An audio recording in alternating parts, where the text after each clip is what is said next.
Welcome back to Love Is. I'm Stacy. Today we're going to talk about something that is probably going to hit home for a lot of you. And that's why is it so fucking hard to receive? Like, why is it so hard to receive love, pleasure, care? Like, why is it so hard? I remember quite a while ago having a meal with a friend, and she just did not want me to pay. She had invited me, by the way, and so she was insisting on picking up the check. I wanted to pay. I felt called. I felt warmed. I felt nurtured. And so I wanted to pick up the tab. And I watched her face. Like, it was like this mix of discomfort and determination. And when I asked her, "Why is it so hard for you to let me treat you?" And she said, "Because then I would owe you." Let that sink in for a minute because this isn't about dinner. This is a pattern that I see all the time. I see it in myself, I see it in my clients. We'll do backflips to avoid receiving, whether it's a compliment, help with the dishes, or pleasure in the bedroom. We are champions at giving. We'll give until we're empty, resentful, exhausted. But receiving, that's where things get complicated. Here's what nobody tells you about receiving: it requires surrender. And surrender feels dangerous when you've spent your entire life being the one who holds it together. My partner is very thoughtful. And, when he would do little things like make me tea in the morning or making travel plans, reservations, without me having to ask him, inside of me, I was so grateful, and so I expressed this gratitude all the time. But there was also a part of me that was suspicious. Like, what's the catch? What else is he gonna want me to do? That was like my nervous system on high alert. I come from a long line of strong, independent women who had to take care of everything. They had to do all the things. And so I'll do it myself. Could be a family motto. It could be a family motto. It could be cross-stitched and hung on a wall. And maybe you can relate. But the problem is independence is expensive. When we refuse to receive, we cut ourselves off from one of the most fundamental human experiences, and that's being cared for by another person. We are also depriving our partners, our friends, and our family of the joy of giving to us. Think about how good it feels when someone accepts a gift with real pleasure. When you don't let others give to you, you're actually denying them that experience.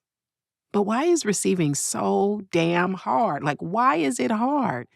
I've been thinking about this a lot, and I've identified three big reasons. The first is what my friend said. There's this fear of obligation. We worry that if we let someone give something to us, that we'll owe something in return.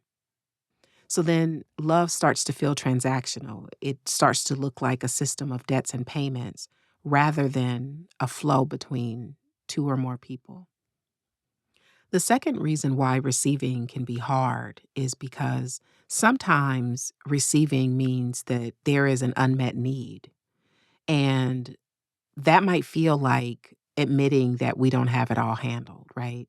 And that can be scary as hell if your worth has always been tied to being self sufficient. The third reason is worthiness.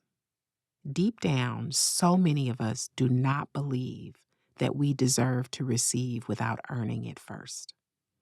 We have internalized this idea that we must be constantly proving our value through giving, doing, producing. And therefore, when someone offers something to us without asking for anything, we don't know what to do with that.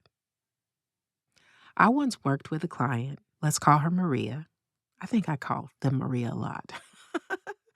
But anyway, she couldn't orgasm with her partner. They had been together for 15 years and she could not orgasm. And while orgasm is never the goal, she knew that she could. She just wasn't able to do it in this container. And when we really dug into it, it wasn't a physical issue because, at first it's like, oh, maybe it's that her partner wasn't skilled. Maybe they just didn't know how to touch her in the way she liked to be touched. But none of that was true.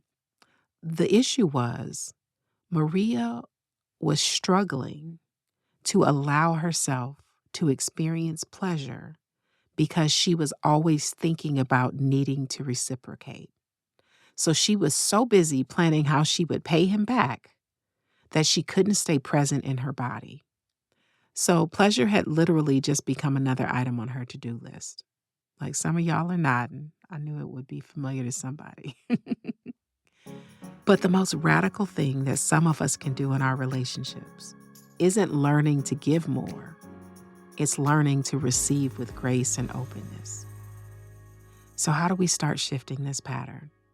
Well, first, we practice with small things. The next time someone offers you a compliment, just say thank you. No deflection, no self-deprecation, no immediate compliment in return. Just receive it. Notice how it feels in your body.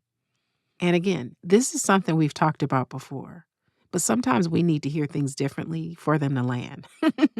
That's my experience. I know you like that too. So the second thing we can do is get curious about the resistance. So again, when you find yourself refusing help or care, get curious, like, what am I afraid will happen if I just say yes? Curiosity is always a winner. The third thing is recognize that giving and receiving are not opposites.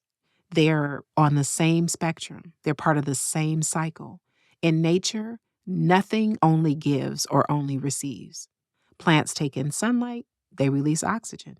The ocean accepts rivers and returns rain, right? True sustainability requires giving and receiving. I had to learn this the hard way. Really, I mean, years, and I still sometimes struggle. I spent so many years being the strong one, the caretaker, the one who had it all together. I gave and gave and gave until sometimes my body would force me to stop. And when I was forced to stop, there came surrender. I discovered that when I allowed myself to receive, my capacity to give expands. The irony that our refusal to receive stems from the fear of dependence, but true interdependence, that beautiful dance of giving and receiving, is actually what helps us build resilience. So today, I'm challenging you to notice one opportunity to receive that you might normally reject, whether it's help, a gift, pleasure, or attention. And instead of your default response, just try to stay open and see what happens. You don't have to do anything. Just decide to be open. There's no steps you need to take. Just intend to remain open and see what happens. Because love is not just in the giving, it's in the sacred circle created when people can both give and receive with open hearts. Until next time, I love you, and I hope you'll practice receiving that too.